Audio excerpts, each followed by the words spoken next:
स्वागत है दोस्तों आपका वेंचर स्टडी पॉइंट में। मेरा नाम है आकाश और आज मैं आपके लेकर आया हूँ बीए प्रोग्राम सेमेस्टर 2 एजुकेशन के ऑल इम्पोर्टेंट क्वेश्चन जो कि एग्ज़ाम प्रोस्पेक्टिव से बहुत ही ज़्यादा इम्पोर्टेंट है और पेपर में आपके आ सकते हैं इसमें से कुछ क्वेश्चन। चलिए देखते हैं। क्वेश्चन नंबर 1 है, मानव विकास किस प्रकार वृद्धि से भिन्न है? बच्चों के सामाजिक विकास में परिवार, विद्यालय और समाज की भूमिका को उपयुक्त उदाहरणों के साथ समझाइए।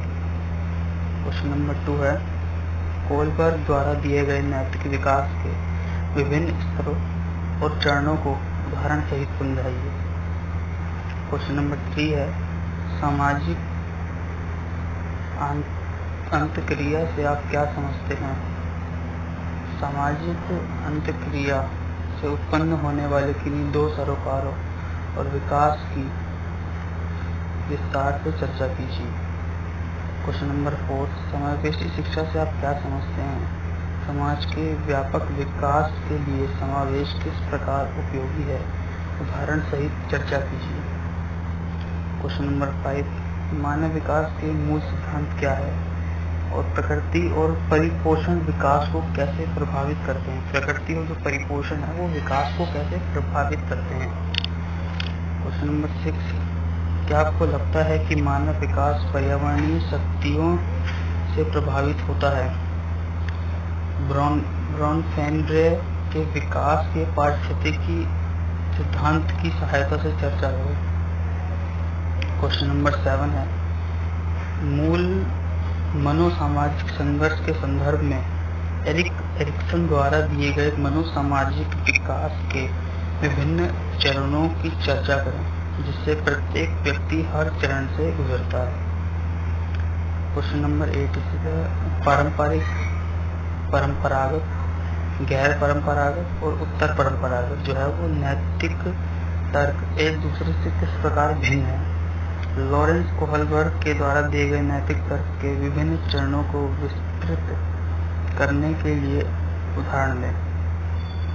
क्वेश्चन नंबर 9, पियाजे और व्योवित्स्की की संज्ञानात्मक विकास सिद्धांत को अपने आसपास के परिवेश के बच्चों के अवलोकन के आधार पर स्पष्ट कीजिए। यानी पियाजे और व्योवित्स्की की जो संज्ञानात्मक विकास का सिद्धांत है उसको अपने आसपास के परिवेश में आसपास में जो बच्चों का अवलोकन करिए और उसके आधार पर इनके सिद्धांत को स्पष्ट करिए। इसी तरह क्वेश्चन नंबर 10 है, व्यक्तित्व के विकास से आप क्या समझते हैं? व्यक्तित्व के विकास से आप क्या समझते हैं? मतलब जो व्यक्तित्व पर्सनैलिटी है उसका पर्सनैलिटी का डेवलपमेंट उससे आप क्या समझते हैं? कॉल रोजर द्वारा प्रतिपादित स्व की अवधारणा को अपने जीवन के अनुभव के आधार पर स्पष्ट करें। बताएं कि बच्चे के स्वस्थ व्यक्तित्व विकास के लिए आप क्या कदम उठाएंगे? तो जो कॉल रोजर ने स्व की अवधारणा दी थी उसको अपने जीवन के अनुभव के आधार पर स्पष्ट करें और ये बताएं कि बच्चे का स्वस्थ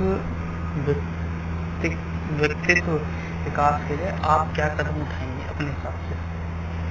क्वेश्चन नंबर 11 है, राइट अ शॉर्ट नोट्स और निम्नलिखित पर टिप्पणी लिखें। जी लगभग हर पेपर में एक लास्ट क्वेश्चन आता है टिप्पणी लिखने को, इसमें लगभग एक पॉइंट के 10 नंबर होते हैं तो बहुत ही मतलब कम लिखना पड़ता है, नंबर ज़्यादा मार्क्स होते हैं। गेनिंग कैसे गेनिंग क्वेश्चन है एक नंबर मतलब ज़्यादा लाने का, तो हो सके तो इस क्वेश्चन को बिल्कुल ना छोड़िएगा। तो देखते हैं कुछ शॉर्ट नोट्स को आप सब तैयार करके जाइए। इसमें से हो सकता है कुछ 2 करने को कह दे या हो सकता है 3 करने को कह दे, तो आप इसमें से सारे तैयार करिए, अपनी तरफ से भी तैयार कीजिए जो आपको इम्पोर्टेंट लगते हैं। पहला पॉइंट है डेवलपमेंट टास्क, विकासात्मक कार्य। सेकंड है असिमिलेशन एंड एकोमोडेशन यानी अनुकूलन और आत्मसातकरण। थर्ड है प्रिंसिपल ऑफ डेवलपमेंट यानी विकास के सिद्धांत। फोर्थ है माइक्रो सिस्टम, इसको हिंदी में भी माइक्रो सिस्टम ही कहते हैं। तो ये कुछ इम्पोर्टेंट थे क्वेश्चंस जो एग्जाम्स में आपके आ सकते हैं। ये तो नहीं सारे ही आ जाएंगे या उस तरह में 2-3 जो भी आए तो पहले से तैयार करके जाइए, आगे आप हेल्प करेंगे पेपर में। तो बने रहिए चैनल पर इसी प्रकार की वीडियो के लिए।